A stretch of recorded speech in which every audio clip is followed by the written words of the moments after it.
de pobreza que habría bajado y bastante. ¿Qué mide este número de pobreza? ¿El tercer trimestre? Sí, estamos viendo y lo que vienen diciendo desde el gobierno es que, bueno, van a empezar a ver el dato de inflación que es casi el mismo del gobierno anterior. Entonces, recordemos, hubo un golpe inflacionario muy fuerte durante la época noviembre-diciembre y eso había hecho que el número de pobreza suba. Claro. Había aumentado mucho en el primer trimestre, en el segundo trimestre había bajado un poquito. Este número que estamos viendo ahora no tiene que ver con la actualidad, siempre decimos lo mismo, es una foto que nos llega después de un tiempo, atrasada, que es del tercer trimestre, y dicen que este último trimestre del año se profundizaría aún más la baja de la pobreza. Vamos a hablar de estas cuestiones económicas con alguien que es muy claro a la hora de explicar, que es el profe de Pablo. Profe querido, primero felicidades por el campeonato de Vélez, ¿cómo estás? Querido, fantástico, esperando la derrota de Estudiantes esta noche. Último partido del año. Último partido del año, es verdad, hoy juega Vélez con Estudiantes. Bueno, después vamos a conversar de este tema con Ale Casar. Profe, de esto que ha pasado esta semana, ¿cuál es la noticia? ¿Cuál es la noticia más importante de la semana a nivel económica? Que el presidente de la Nación no se toma vacaciones. No tiene nada que ver con la economía, pero me interesa. ¿Por qué? Porque la realidad no se toma vacaciones, ¿entendés? Bien, sí. Entonces, siempre vos tenés en el escritorio del presidente, el ministro de Economía, el presidente del Banco Central, un conjunto de temas candentes. Es así. Ajá. Ese es el tema más importante. Después el Fondo Monetario, sí, por lo de la... sobre el tema de pobreza. Sí. Alguien dijo, supongo que en el gobierno, proyección del tercer trimestre, es un error. Las proyecciones son para adelante.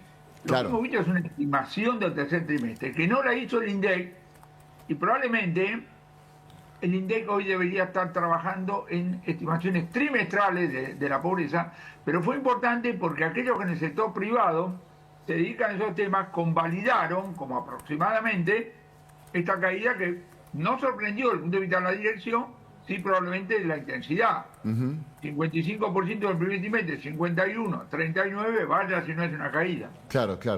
Y mira, te voy a hacer preguntas de comentarios de la calle.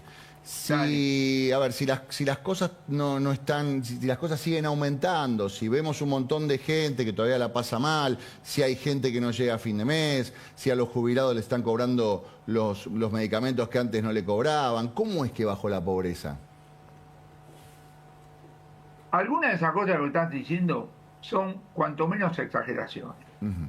¿Entendés? Ahora, ¿por qué bajó la pobreza? Se recuperó el nivel de actividad económica, se recuperó el nivel de salario real, no tanto, digamos así, el empleo, y bajó violentamente la tasa de inflación, sobre todo la porción de alimentos. Sí. Hay que entender que el índice de pobreza es un estimador muy poco robusto. ¿Qué quiere decir? Que pequeñas diferencias te pueden subir o bajar 3, 4 puntos porcentuales lo que es la estimación de pobreza. Acá y en cualquier lugar del mundo. Por lo cual, vos tenés que tomar esto como órdenes de magnitud. Suponete que en vez de 38,9 hubiera salido 40,2. Es lo mismo. Claro. ¿Entendés? Hacer decimales con ese tipo de cosas es una exageración. Me parece que lo que muestra es la tendencia. Ahora vamos a la otra cosa que vos estás diciendo. Hay gente que estaba teniendo problemas económicos, chocolate por las noticias. Pero esto de que la gente no se enteró que el nivel de actividad económica dio vuelta desde mediados de este año para adelante, es poesía, es una exageración. La realidad siempre es heterogénea, mi querido amigo. Las estimaciones de consumo, cuando toman algún canal, independientemente de las modificaciones, están mal hechas. Porque de lo contrario, estaríamos pensando que desde junio aumenta la producción y baja el consumo. Entonces, ¿qué quiere decir? Que los productores hacen cada vez más inventarios involuntarios. No puede ser, ¿entendés? Sí, claro. No puede ser. Insisto, la realidad es heterogénea. Hay toda clase de cosas. Ahora, la otra cosa que hay que decir es que en general, en los medios de comunicación hay sesgo. ¿Qué quiere decir? ¿Vos escuchaste alguna vez algún jubilado que diga, mire, como a mí me regalaron la jubilación, cualquier cosa que me dé me viene fenómeno? No. En todos los testimonios de los jubilados aporté durante 30 años y me jodieron. Bueno, eso es una parte de la realidad, ¿entendés? Claro. Entonces, ahí, yo no estoy diciendo que vos edites los comentarios que a vos te llegan, no estoy diciendo eso. Lo que estoy diciendo es que generalmente se protesta de determinada manera y eso induce la existencia de cero. Se entiende. A ver, lo que es muy evidente es que la pobreza está directamente vinculada con la inflación. La pobreza creció muchísimo cuando la inflación se desbocó, es evidente, y ahora que la inflación está a la baja, es evidente que la pobreza también está a la baja. ¿Está tan directamente relacionada la inflación con la pobreza? En buena medida. Si vos mirás, nosotros tenemos estadísticas de pobreza hace, qué sé yo, varias décadas. Agarrar el gráfico y vas a ver que tiene que ver con picos de hiperinflación, digamos, y cosas por el estilo. Bien. Profe, voy a apelar a tu experiencia, ¿no? Vos sos un par de años más grande que yo. Yo el otro día estaba en la mesa de Mirta y estábamos hablando de la situación económica y a mí me parecía que, evidentemente, hay mucha gente que la está pasando mal, pero la está pasando mal por decisiones que se han tomado en los últimos 40 años, 50 años, por ahí 60 años. No quiero exagerar. Hay reclamos de los jubilados. Yo desde que tengo noticia, los jubilados se quejan de que cobran poco. Hay reclamos vinculados a la pobreza. Desde que yo tengo idea, siempre hay una queja de la pobreza, pero lo que sí es creciendo la pobreza. Llegamos a 50 puntos de pobreza. ¿En qué momento la Argentina tuvo 50 puntos de pobreza? Vamos primero a la cosa que estás, digamos así, diciendo. Hay toda clase de situaciones. A mí me gusta decir, mis héroes son los tipos que cuando se levantan a la mañana todavía no saben cómo le van a dar de comer a su familia anoche. Sí. No tienen tiempo para andar hueveando, no hacen preguntas inútiles. ¿Usted cómo ve 2025? Porque la realidad desde ese punto de vista es muy contundente. Claro. No hay que insultar a los tipos que ganan menos, que son pobres. Si son humildes o no tengamos miedo de decir son pobres. Esos tipos se juegan, no la vida en el sentido literal, digamos así, pero la existencia, etcétera, etcétera, etcétera. Entonces, volvamos. Han ocurrido millones de cosas. Ahora, mi querido amigo, no hay nada más divertido si te gusta, a mí no me interesa, que el juego del gran bonete entre los dirigentes políticos a ver de quién es la culpa. Claro. Fue acá, los últimos 40 años. Ahora resulta que el problema es que, ¿sabés cuál fue el problema? Que ganamos las invasiones inglesas de 1806. Si la hubiéramos perdido hablaríamos bien inglés. Una huevada realmente fenomenal.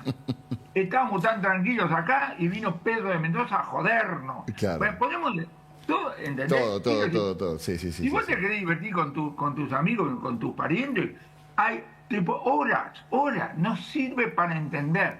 Sobre todo porque las decisiones económicas, tanto del gobierno como de la gente, son todas prospectivas. Lo demás queda todo para los historiadores. Claro. Cuando el otro día el presidente de la Nación hace un discurso a propósito de los primeros 12 meses de gobierno, el pasado sirve para hacer creíble lo que dijo del futuro. Es decir, el 10 de diciembre de 2023, Javier Milei era puro futuro. Cuando dijo equilibrio fiscal, no hay plata, bueno, pues, cuando ahora te reitera, te ratifica que no hay plata, decir, guarda que hace 12 meses que lo viene diciendo y mira los resultados, digamos así, que produjo.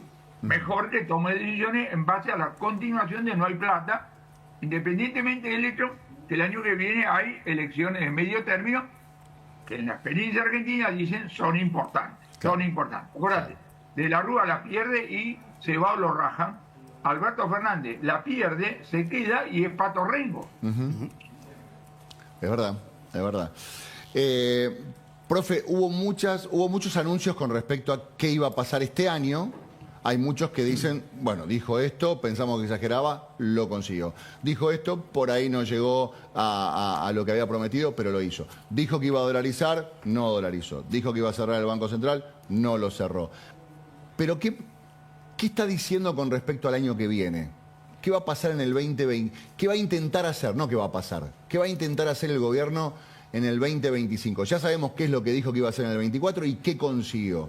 ¿Qué está diciendo que va a pasar en el 2025? Porque el escenario es distinto, digamos. Ya no tiene que luchar contra la inflación, no tiene que luchar contra las LELIQ, no tiene que luchar contra todo eso. Ahora tiene que luchar contra otras cosas. ¿Qué va a hacer? Tiene que mantener la lucha. ¿Tiene que mantener la lucha? Claro, querido. Vos fuiste al médico, ¿no? Entonces el médico te dio un régimen, bajaste de peso, fenómeno. Ahora te felicita. ¿Sabes qué oración? Sí. Ahora hay que mantener, ¿eh? El ajuste fiscal no es que llegó, gracias. Okay. No. Lo mantiene. Junto a lo cual, hoy la política económica es, no hay plata más Federico Sturzenegger. Entonces acá viene todo el tema de apertura, de regulación, etcétera, etcétera, donde me habrás escuchado, porque también te lo dije en tu programa, La preocupación que tengo es si sincronizan o no sincronizan las medidas que por un lado inducen la importación y por el otro lado alivian la producción, digamos así, local, porque es un fenómeno objetivo. Claro. Yo sé porque trabajo como consultor, porque dicto conferencias, cosas por el estilo, y hay que prestarle, digamos así, atención. Vos acordate lo siguiente. Para cualquier productor, el Estado son 3 jurisdicciones. Vos tenés arriba un intendente, un gobernador y un presidente. Se matan entre ellos. Uno quiere bajar los impuestos, el otro lo quiere subir, el otro intendente te sube las tasas, y vos en el medio decís, pelense, muchachos, porque yo me estoy fundiendo. Y sabemos por experiencia, que la velocidad con la cual los estados corrigen es mucho más lento que la velocidad con la cual una empresa puede enfrentar dificultades. Entonces, resulta que después alguien decide que tenía razón y vos ya te fundiste y rajaste a la gente. Claro. Por eso es un motivo, yo diría hoy, por supuesto que no la veo, pero seguramente que al tope de las preocupaciones del ministro de Economía, del presidente del Banco Central, al resto de los ministros, está este tipo de consideración. Profe, mi última pregunta tiene que ver con este préstamo del Fondo Monetario Internacional que empieza a circular, ¿no? Que hay mucha gente que dice préstamo del Fondo Internacional, se agarra en la cabeza. Hay mucha gente que dice el principio del final del gobierno de Macri fue cuando empezó a pedirle ayuda al Fondo Monetario Internacional y nos terminó generando un lío. ¿Me podés traducir qué significa, o hasta donde vos me puedas contar, qué significa este nuevo acuerdo que tendría el gobierno con el fondo? No lo sabemos, pero acá es una sola pregunta, pues ya le debemos el fondo. ¿Esto es contabilidad creativa para renovar lo que nos deben o es plata fresca? La verdad, no lo sabemos. Lo que espero, en el sentido de la esperanza, es que en esta negociación con el Fondo Monetario, donde Javier Milei tiene para mostrarle sobre cumplir la meta fiscal, que es la meta, si va a tener una discusión con la burocracia, no en base a la realidad, sino en base al catecismo. ¿Qué quiere decir? Principios generales con los cuales un funcionario del Fondo Monetario llega acá y no sabe si está acá, está en Namibia, está en Egipto, cosas por el estilo, y dice exactamente lo mismo, y nunca va a ser penalizado por aplicar el catecismo. Si ese fuera el caso, entonces de repente esta vinculación personal entre Milei y Trump tiene que ser usada para decir, Donald, decide a los muchachos del Fondo Monetario que se dejen de joder. Ojalá no ocurra. Porque las relaciones personales internacionales son importantes, pero si no las tenés que usar, es mejor. Claro. Te digo, la negociación con el Fondo Monetario tiene esa carretería, tiene esos carriles. No me parece que sea una prioridad, y además no está en juego la política económica. Lo que no sé es si el Fondo Monetario, basado en qué puede decir, no, me tenés que hacer un salto baratorio. Cosa que espero que se hayan cansado de no decirlo más a lo largo de 2024 y no recomendarlo, pues sería parte, digamos así, de una idiotez. Pero lo quiero saber, ¿sabes por qué lo subrayo? Porque el Fondo Monetario tiene su procedimiento y su burocracia. Vos recordás que el acuerdo de 2018 implicó que a la burocracia del Fondo Monetario, lo voy a decir en latín, le tocamos el culito, porque fue un acuerdo absolutamente político, sin ningún tipo de fundamento técnico, por lo cual nos dieron 45.000 millones de dólares para que Macri pudiera llegar al final de su mandato sin declarar el default, ganar las elecciones, se reabrían los mercados internacionales y le devolvíamos la guita. Claro. Ganó Alberto Fernández, no le devolvimos nada. Esto es contrafáctico. Creo que hubiera ganado Macri, tampoco se lo hubiera reabierto la mano. Sí. Pero ahí quedó, y esto está flotando. El acuerdo 2022, ¿verdad? El acuerdo 2022 está basado en, ya nos habían dado la guita y sabían que nunca íbamos a pagar. Sí. Es decir, es una cosa, es contabilidad creativa, bueno, el de acá, bueno, quiero verlo. Ajá. Bien, clarísimo. Profe querido, gracias. Lo mejor para hoy a la noche. Me imagino, no tiene WhatsApp, le tengo que mandar un mail. Si lo quiero felicitar hoy por el triunfo, le tengo que mandar un mail. Loco. Pero que yo soy un tipo, ya estoy suficientemente loco sin estos métodos modernos. No necesito más. Que diga un pronóstico. Sí, Que diga un pronóstico. Pará, ¿querés hacer una, como dijo, había que, ¿querés hacer un pronóstico o una estimación de lo que puede llegar a suceder hoy? Muy sencillo, anotá. Dale. Arranca con empate. Se la jugó. Te digo algo. Esta es antológica y lo escucho en increíble cantidad de partidos. Es material de estudio mío con mis alumnos en la universidad. Está el tipo transmitiendo el partido. aparece un contraataque y ¿sabés lo que dice el tipo? ¿Qué dice? Si le hace bien es gol. Sí, claro. Sí. Es tautológico. Y pero en un tiro libre, si pasa la barrera, es gol. Sí, En un tiro libre claro. es lo Claro, y mismo. lo siguen diciendo, es increíble. Si toca la red del lado de adentro, es gol. Maravilloso. Profe, gracias. Si no volvemos a hablar, felices fiestas y gracias por acompañarnos durante gran parte del año, ayudándonos a Por entender favor, la economía. abrazo, Sos muy fiesta para generoso todo con el mundo, que la nosotros. pasen bien todos los que nos están viendo en este momento. Muchísimas gracias, profe. Hasta la próxima. El profe de Pablo. En el cielo y un león al lado, noticias llegan como un tornado, con la fuerza de 1000 rayos, te traemos lo más sagrado. Por las fuerzas del cielo, somos la voz de tu sueño, con el león al lado, que mueve las noticias que nunca duermen.